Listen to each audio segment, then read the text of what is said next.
Why a solution of sodium carbonate is alkaline? Alkaline मतलब इसको जब आप पानी में डालोगे इसकी पीएच 7 से ज्यादा होगी। ऐसा क्यों है? देखो, ये सॉल्ट है, सोडियम कार्बोनेट एक सॉल्ट है। किस किस का सॉल्ट है ये? NaOH का और कार्बोनिक एसिड का। देखो ऐसे बनता है ये, NaOH प्लस H2CO3। क्या बन जाएगा ये? Na2CO3 plus 2 water. तो ये बेस है, ये एसिड और ये सॉल्ट है, ये वाटर। ऐसे ही होता है ना, acid plus base gives salt और वाटर। नाउ सोडियम कार्बोनेट किससे मिलके बना है? कार्बोनिक एसिड है। ये कार्बोनिक एसिड एक वीक एसिड होता है। ओके, सोडियम हाइड्रोक्साइड एक स्ट्रॉन्ग बेस होता है। तो जब भी स्ट्रॉन्ग बेस और वीक एसिड का सॉल्ट होगा ना, उसकी नेचर बेसिक ही होती है। ओके, एल्कलाइन होती है। अगर कोई ऐसा सॉल्ट होता है जो स्ट्रॉन्ग एसिड और वीक बेस से मिलकर बने, तो वो एसिडिक होता है नेचर में। समझ में आई बात? So sodium carbonate is salt of strong base and weak acid, hence its aqueous solution is basic in nature। एक बात, इसी बात को दूसरे ढंग से समझाया हुआ है। देखो यहाँ पे आंसर कंप्लीट हो गया था, ओके, लेकिन इसको और इलेबोरेट करके एक्सप्लेन किया कैसे। When sodium carbonate is added to water, जब आप इसको पानी में डालोगे तो क्या होगा? पहले तो ये टूटेगा Na प्लस आयन में और कार्बोनेट आयन में। ओके, फिर क्या होगा? ये हाइड्रोलाइज होगा। देखो, ये है कैटायन, ये है एनायन। जो कैटायन स्ट्रॉन्ग बेस के कॉन्जुगेट स्ट्रॉन्ग बेस से आते हैं वो हाइड्रोलाइज नहीं होते। मैंने पहले भी बताई थी बातें।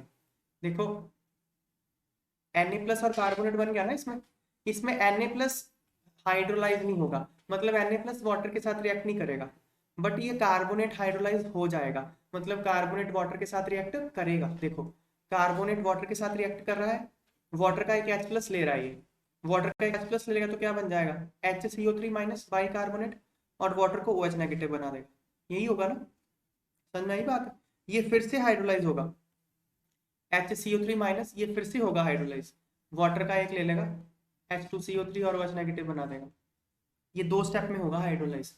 ये क्यों हो रहा है hydrolyse? Because this is a weak acid. ये बात समझ में आई? This is a weak acid, ये क्या है? एक वीक एसिड है, इसलिए ये हाइड्रोलाइज होगा। वीक एसिड क्या होता? टूटना नहीं चाहता। H2CO3 क्या होता है? 2H प्लस और कार्बोनेट में टूटना नहीं चाहता, उसकी उतनी टेंडेंसी नहीं है। so H2CO3 has no tendency to get converted into carbonate, means carbonate has a higher tendency to get converted into H2CO3, इसलिए वो पानी के साथ रिएक्ट करके ये बना रहा है। ये बात समझ में आ रही है? तो जो वीक एसिड के कॉन्जुगेट एनायन होते हैं वो हाइड्रोलाइज होते हैं। ये बात समझ में आई? ये वीक एसिड का ही कॉन्जुगेट था ना कार्बोनेट, वो होता है हाइड्रोलाइज, स्ट्रॉन्ग बेस वाले नहीं होंगे। देखो आप मान लो Na प्लस का रिएक्शन करवा दो, Na प्लस को अगर आप वाटर के साथ रिएक्शन कराओगे क्या बनेगा? NaOH and H plus. ऐसे ही होगा ना? ये होने वाला नहीं है। क्यों? क्योंकि Na उसको खुद ही टूट के Na प्लस बनता है, तो Na प्लस वापस NaH क्यों बनेगा? ये बात समझ में आई? तो Na प्लस और कार्बोनेट में रिएक्शन कौन करेगा वाटर के साथ? जिससे वीक एसिड या वीक बेस बने। तो कार्बोनेट आयन वाटर के साथ रिएक्ट करके वीक एसिड बना रहा है, तो वो करेगा हाइड्रोलाइज। Na प्लस अगर आप वाटर के साथ रिएक्शन कर दोगे तो स्ट्रॉन्ग बेस बन जाएगा, वो फिर नहीं होने वाला। सो इन दोनों में से कौन होगा हाइड्रोलाइज? कार्बोनेट। और जब कार्बोनेट हाइड्रोलाइज होगा तो OH नेगेटिव रिलीज कर रहा है। देखो OH नेगेटिव रिलीज कर रहा है, मतलब बेसिक हो जाएगा सोल्यूशन। सो नेट रिएक्शन ये है। इन दोनों को आप जोड़ दोगे अगर, रिएक्शन 1 और रिएक्शन 2 को जोड़ दोगे अगर, तो क्या आ जाएगा? ये रिएक्शन आ जाएगी। So this is OH negative. तो OH नेगेटिव अगर सोल्यूशन में आ गया तो बेसिक होगा। ओके, आप इतना लिख के भी छोड़ सकते थे, पर ये थोड़ा ज्यादा इलेबोरेट किया, टेक्निकल थोड़ा ज्यादा कर दिया। Okay, next. नेक्स्ट देखो, discuss the various reactions that occur in Solvay process। तो सॉल्वे प्रोसेस में कौन सी रिएक्शंस होती हैं ये बताना है, ठीक है। देखो सॉल्वे प्रोसेस पता है कि कौन सी प्रोसेस है, ये एक इंडस्ट्रियल प्रोसेस है to prepare sodium carbonate Na2CO3। Sodium carbonate industry में बनाया जाता है, उसका रॉ मटेरियल क्या होता है, सोडियम क्लोराइड। तो सोडियम क्लोराइड से सोडियम कार्बोनेट बनाने की जो टेक्निक है उसको हम क्या बोलते हैं, सॉल्वे प्रोसेस। तो ये सॉल्वे प्रोसेस का देखो स्कीमेटिक डायग्राम यहाँ बनाया हुआ है, क्या होता है देखो, स्टेप्स देखो। Step 1, this is ammonia absorber, ठीक है, ये अमोनिया एब्जॉर्बर है। इसमें हमने ब्राइन सोल्यूशन डाला, ब्राइन सोल्यूशन मतलब होता है NaCl plus water, brine solution मतलब NaCl प्लस वाटर। इसको हमने किस में डाल दिया, अमोनिया एब्जॉर्बर में। और इस अमोनिया एब्जॉर्बर में हमने क्या डाल दिया, अमोनिया और कार्बन डाइऑक्साइड। अब क्या होगा, पहले अमोनिया एब्जॉर्बर में क्या रिएक्शन होती है वो बताया गया, देखो ammonia absorber in this chamber brine, brine है aqua solution of NaCl is saturated with ammonia and carbon dioxide. इसमें अमोनिया और कार्बन डाइऑक्साइड डाला जाता है। तो यहाँ पे हम ऐसा क्यों कर रहे हैं, because brine contains magnesium chloride and calcium chloride as impurities. Brine में क्या होता है, मैग्नीशियम क्लोराइड और कैल्शियम क्लोराइड इम्प्योरिटीज होती हैं, आपको इसको रिमूव करना पड़ेगा फर्दर प्रोसेस करने के लिए। तो जब आपने अमोनिया, कार्बन डाइऑक्साइड और वाटर डाला, वाटर तो उसमें था ही, तो अमोनियम कार्बोनेट बन गया। अब अमोनियम कार्बोनेट कैल्शियम क्लोराइड के साथ रिएक्ट करके कैल्शियम कार्बोनेट बना देगा, और मैग्नीशियम क्लोराइड के साथ रिएक्ट करके मैग्नीशियम कार्बोनेट बना देगा। ये दोनों इनसॉल्युबल होते हैं वाटर में, इसलिए प्रेसिपिटेट कर जाएंगे। तो मतलब आपने कैल्शियम क्लोराइड और मैग्नीशियम क्लोराइड जो कि इम्प्योरिटी के रूप में NaCl में अवेलेबल था उसको हटा दिया, अमोनिया एब्जॉर्बर में आपने ये काम किया। समझ में आई बात। नेक्स्ट क्या है, देखो नेक्स्ट क्या कर रहे हैं हम, नेक्स्ट हमने यहाँ पे जो इसका यहाँ से जो चीजें बाहर आई हैं इसको हमने किस में डाल दिया, कार्बोनेशन चेम्बर में। तो यहाँ पे क्या क्या आ जाएगा, देखो यहाँ से क्या क्या आएगा आपके साथ, NaCl आएगा, NaCl तो आएगा ना, और क्या, वाटर तो है ही है, अमोनिया आएगा, कार्बन डाइऑक्साइड आएगी, मैग्नीशियम कार्बोनेट और वो कैल्शियम कार्बोनेट प्रेसिपिटेट हो गए। अब ये सारे आपने कहाँ डाले, कार्बोनेशन चेम्बर में। कार्बोनेशन चेम्बर में क्या होता है, इन सब के साथ और ज्यादा CO2, और ज्यादा CO2 डाली जाती है। ओके, अमोनिया और CO2 डाला तो था यहाँ इसमें, चाहे तुम अमोनियम कार्बोनेट बोल लो एक ही बात है, वो एक ही बात है। अमोनिया भी होगा, कार्बन डाइऑक्साइड भी होगी, अमोनियम कार्बोनेट भी होगा, सारा कुछ ही होगा। ओके, तो ये सारा इसमें आ गया। और इसमें हमने क्या डाल दिया, एक्सेस ऑफ कार्बन डाइऑक्साइड। तो देखो कार्बोनेट में जब आप एक्सेस ऑफ कार्बन डाइऑक्साइड डालते हो तो बाई कार्बोनेट बनता है, ये हमने 10th में भी करा है। किसी भी कार्बोनेट में बहुत सारा कार्बन डाइऑक्साइड डाल दो तो वो बाई कार्बोनेट बन जाता है। तो यहाँ पे अमोनियम कार्बोनेट तो पहले से ही था, देखो अमोनिया और कार्बन डाइऑक्साइड है ना, मतलब अमोनियम कार्बोनेट तो पहले से ही था। अब वो ammonium carbonate ammonium by carbonate में कन्वर्ट हो जाएगा। समझ में आई बात इसमें, हाँ क्योंकि आपने और ज्यादा कार्बन डाइऑक्साइड डाल दी। तो मैं इसकी रिएक्शंस दिखाता हूँ, देखो कार्बोरेशन टावर में, तो अमोनिएटेड ब्राइन, अमोनिएटेड ब्राइन मतलब क्या, उसमें अमोनिया है और NaCl है, उसको कहाँ डाल देते हैं, कार्बोरेशन टावर में, और एक्सेस ऑफ CO2 इसमें से पास की जाती है।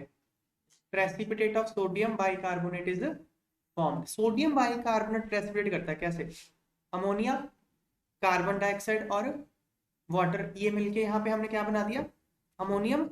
हमने अमोनियम बाइकार्बोनेट बना दिया इस बार, क्योंकि एक्सेस कार्बन डाइऑक्साइड अवेलेबल है। समझ में आई बात है।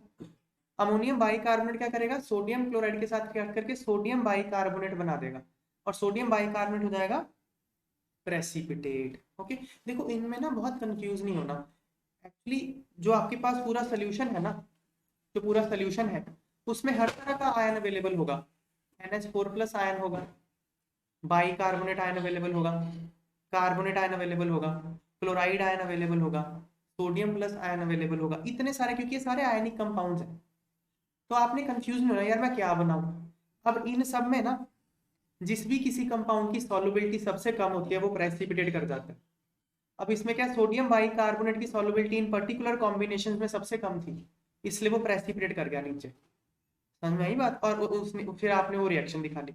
नहीं तो आप बोल सकते थे मतलब ये सारे आयन ही हैं जो घूम रहे हैं पानी में। समझ में आया क्या हो रहा है? सोडियम बाइकार्बोनेट सबसे कम सॉल्युबल था, नीचे प्रेसिपिटेट कर जाएगा। ओके, फिर क्या सोडियम बाइकार्बोनेट कर गया प्रेसिपिटेट, आपको बनाना क्या है? Sodium carbonate. ये सारी प्रक्रिया आप क्यों कर रहे हो? ताकि आप सोडियम बाइकार्बोनेट बना सको। तो सोडियम बाइकार्बोनेट को फिल्टर कर लिया जाता है और उस फिल्टर को फिल्ट्रेट, मतलब फिल्टर करने के बाद जो चीज बच गई उसको बोलते हैं फिल्ट्रेट। फिल्ट्रेट को कहाँ डाल देते हैं? रिकवरी रिकवरी चैम्बर में डाल देते हैं। देखो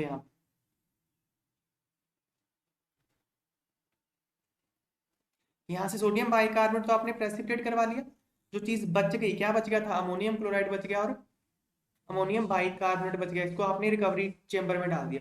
रिकवरी चेंबर में आप क्या करोगे? आप इससे अमोनिया और कार्बन डाइऑक्साइड बनाओगे। इन सब चीजों से क्या बनाओगे? अमोनियम क्लोराइड और अमोनियम बाइकार्बोनेट से इसमें अमोनिया और कार्बन डाइऑक्साइड बनाओगे, जो स्टेप 1 में यूज होती है। इंडस्ट्री है ना, सारी चीजें अच्छे से यूज करते हैं। ओके ओके, तो अब ये बन गया यहाँ पे सोडियम बाइकार्बोनेट। अब आगे प्रोसेसेस देखते हैं क्या है।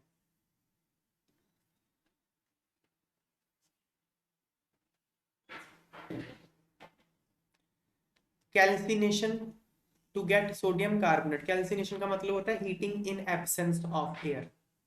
ओके, तो सोडियम कार्बोनेट, यहाँ सोडियम बाइकार्बोनेट लिखो। Sodium bicarbonate precipitate obtained in above step is heated to give sodium carbonate. Sodium bicarbonate को हीट करते तो क्या बनता है? सोडियम कार्बोनेट, CO2 और वाटर बन गया ना। यही बनाना था आपको। रिकवरी टावर में क्या होता है देखो, रिकवरी टावर में हमने क्या क्या डाल दिया था? अमोनियम बाइकार्बोनेट और अमोनियम क्लोराइड ये डाल दिया था ना। तो उसमें क्या करते हैं हम? अमोनियम बाइकार्बोनेट को हीट कर देते हैं। तो देखो बाइकार्बोनेट को हीट करते हो ना, तो ये बनता है कार्बोनेट वाटर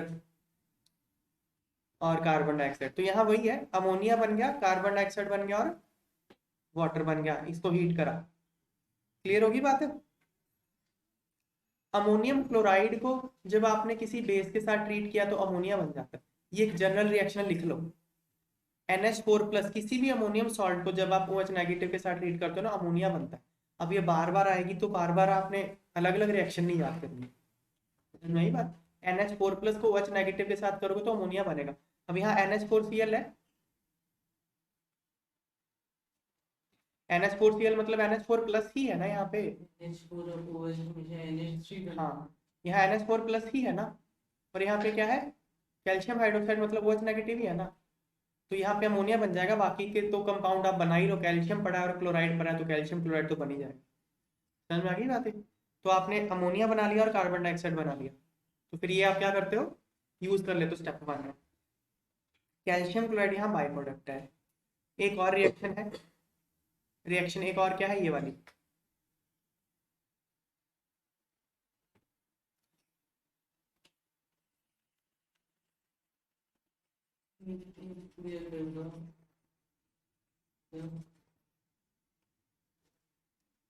इस तरह देखो, ये हमने जो कार्बोरेशन चेंबर में CO2 पास करी है, ये कहाँ से आई है? कैल्शियम कार्बोनेट को हीट करके।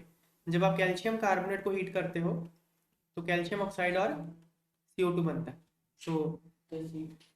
तो ये जो CO2 बनी है आपने यहाँ दे ली।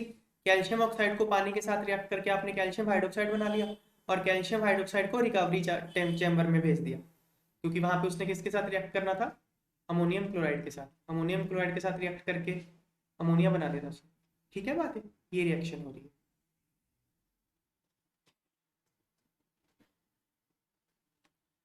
तो reaction in lime kiln, kiln का मतलब भट्टी होता है, हीट करते हैं जिसमें। तो CO2 जो कार्बोरेशन चैम्बर में यूज होती है। क्या चीज? कौन सी लाइन? जो भी बोल रहे हो। अभी करा ही रहा हूँ, कुछ कराया ही नहीं। कैल्शियम कार्बोनेट को हीट किया जाता है लाइम किल्न में। ठीक है। लाइम किल्न मतलब, लाइम का मतलब कैल्शियम कार्बोनेट होता है, किल्न का मतलब भट्टा।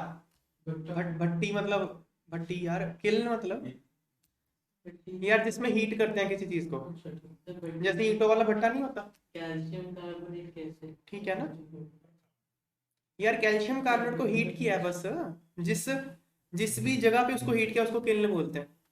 तो किन बोलो ना, लाइन क्यों बोल रहे? लाइन को किया ना हीट, लाइन कैल्शियम कार्बोनेट है, कोई नहीं। इसको हीट किया तो कैल्शियम ऑक्साइड और कैल्शियम कार्बोनेट बन गया। ओके, कैल्शियम ऑक्साइड को पानी के साथ रिएक्ट करके कैल्शियम हाइड्रोक्साइड बना लिया। ये कैल्शियम हाइड्रोक्साइड कहाँ यूज हुआ था, ऊपर देखो यहाँ, यहाँ यूज हुआ था ना रिकवरी चेम्बर में, और कार्बन डाइऑक्साइड कार्बोरेशन चेम्बर में यूज हुआ था। ओके, तो ये बहुत सिंपल सी प्रोसेस है। देखो आपको बड़ा लगता है, हो सकता है देखने में, फिर से दोबारा बता रहा हूँ, दिमाग में बिठाने की कोशिश करो। हमने बनाना क्या है, सोडियम कार्बोनेट बनाना है, और बनाना किससे है, सोडियम क्लोराइड से। तो हमने किया क्या है, हमने सोडियम बाइकार्बोनेट बनाया पहले, सोडियम बाइकार्बोनेट को हीट करके सोडियम कार्बोनेट बनाया। ठीक है, सोडियम बाइकार्बोनेट कैसे बनाया, अमोनियम बाइकार्बोनेट बनाया, अमोनियम बाइकार्बोनेट से बन गया सोडियम बाइकार्बोनेट।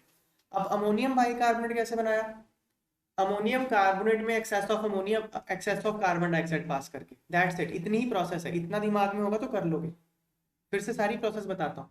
पहले ब्राइन लिया था, ब्राइन में इम्प्योरिटी थी MgCl2 और कैल्शियम क्लोराइड की। ठीक है, तो आपने उसको पहले क्या किया, उसमें कार्बन डाइऑक्साइड पास करी आपने पहले। ठीक है, तो कैल्शियम कार्बोनेट या फिर मैग्नीशियम कार्बोनेट प्रेसिपिटेट कर गए, बाकी बचा सोडियम क्लोराइड और अमोनियम कार्बोनेट, वो आपने कहाँ डाल दिया, कार्बोरेशन चेम्बर में। उसमें एक्सेस कार्बन डाइऑक्साइड पास करी तो अमोनियम बाइकार्बोनेट बन गया। अमोनियम बाइकार्बोनेट से फिर सोडियम बाइकार्बोनेट प्रेसिपिटेट कर गया। सोडियम बाइकार्बोनेट को हीट करके आपने सोडियम कार्बोनेट बना लिया, आपका काम हो गया। अब साइड रिएक्शंस क्या है, रिकवरी चेम्बर वाली। रिकवरी चेम्बर में आप क्या करते हो, अमोनिया और कार्बन डाइऑक्साइड फिर से रिकवर करते हो। कैसे करते हो, अमोनियम बाइकार्बोनेट को हीट करते हो तो अमोनिया और कार्बन डाइऑक्साइड बन जाता है। अमोनियम क्लोराइड को कैल्शियम हाइड्रोक्साइड के साथ ट्रीट करते हो तो अमोनिया बन जाता है। ठीक है ना। अब एक रिएक्शन और थी, कैल्शियम कार्बोनेट को हीट करते हो तो कैल्शियम ऑक्साइड और CO2 बनता है। CO2 को आप कार्बोरेशन चेम्बर में यूज करते हो। कैल्शियम ऑक्साइड को पानी के साथ रिएक्ट करके कैल्शियम हाइड्रोक्साइड बना लेते हो, जिसको रिकवरी चेम्बर में यूज करते हो। Simple. Next next question, potassium carbonate can not be prepared by Solvay process by. जैसे आपने सोडियम कार्बोनेट बनाया है सॉल्वे प्रोसेस में, ऐसे आप पोटाशियम कार्बोनेट नहीं बना सकते। इसका कारण क्या है, ओके देखो, ऐसे नहीं बना सकते पोटाशियम कार्बोनेट। ओके, रीजन देखो, in one of the steps of Solvay process sodium bicarbonate is precipitated by adding ammonium bicarbonate to brine. जब हम बना रहे थे सोडियम बाइकार्बोनेट, सोडियम कार्बोनेट, तो उसमें क्या हुआ था, पहले आपने सोडियम बाइकार्बोनेट बनाया था। कैसे बनाया था सोडियम बाइकार्बोनेट, अमोनियम बाइकार्बोनेट और NaCl के रिएक्शन से, है ना। फिर आपने सोडियम बाइकार्बोनेट को हीट किया तो सोडियम कार्बोनेट CO2 और वाटर बना था, करेक्ट। अब देखो, अगर ये प्रेसिपिटेट होता ही ना, फिर कैसे बनाते आप, सोडियम बाइकार्बोनेट की सॉल्युबिलिटी पानी में कम होती है, इसलिए वो प्रेसिपिटेट कर जाता है। पर पोटाशियम बाइकार्बोनेट पानी में सॉल्युबल होता है, तो पोटाशियम बाइकार्बोनेट बन ही नहीं, प्रेसिपिटेट ही नहीं करेगा। फिर प्रेसिपिटेट ही नहीं करेगा तो आप इसको सेपरेट कहाँ से करोगे, फिर कैसे हीट करके ये बनाओगे। समझ में आ गई बात, सॉल्युबिलिटी की बात है। Solubility of potassium hydrogen carbonate is high, वो पानी में अच्छा खासा सॉल्युबल होता है, इसलिए वो बना नहीं सकते आप। अमोनियम हाइड्रोजन कार्बोनेट से आप इसको बना नहीं सकते। समझ में आई बात। तो जब वो प्रेसिपिटेट ही नहीं होगा तो फिर आप बना नहीं सकते। Clear. Next,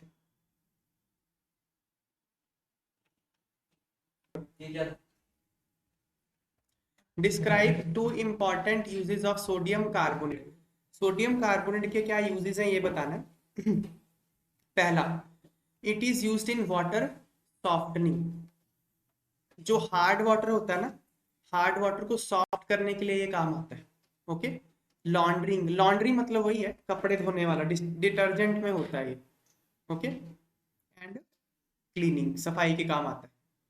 it is used in manufacturing of glass, glass बनाने के काम आता है। सोप, बोरेक्स, बोरेक्स आपके सिलेबस का ही कंपाउंड है, इसका फॉर्मूला ये होता है Na2B4O7.10H2O, ये आपके सिलेबस का ही कंपाउंड है। Caustic soda, NaOH, caustic soda is NaOH। ये फॉर्मूले आपको याद करने हैं, आपका सिलेबस क्या है, तो इनकी मैन्युफैक्चरिंग में काम आता है। It is used in paper, paints and textile industries, textile industry, paper और पेंट इंडस्ट्री में काम आता है। It is important laboratory reagent, laboratory एक इम्पॉर्टेंट लेबोरेटरी रीजेंट है क्वालिटेटिव और क्वांटिटेटिव एनालिसिस में। किसी चीज को एनालाइज करना होता है उसके दो एनालिसिस होते हैं, क्वालिटेटिव, क्वालिटेटिव मतलब ये पता करना कि वो चीज है क्या, क्वांटिटेटिव मतलब ये पता करना कि वो चीज है कितनी। तो क्वालिटेटिव और क्वांटिटेटिव एनालिसिस दोनों में ये यूजफुल होता है, तो इसके यूजेस याद करने हैं।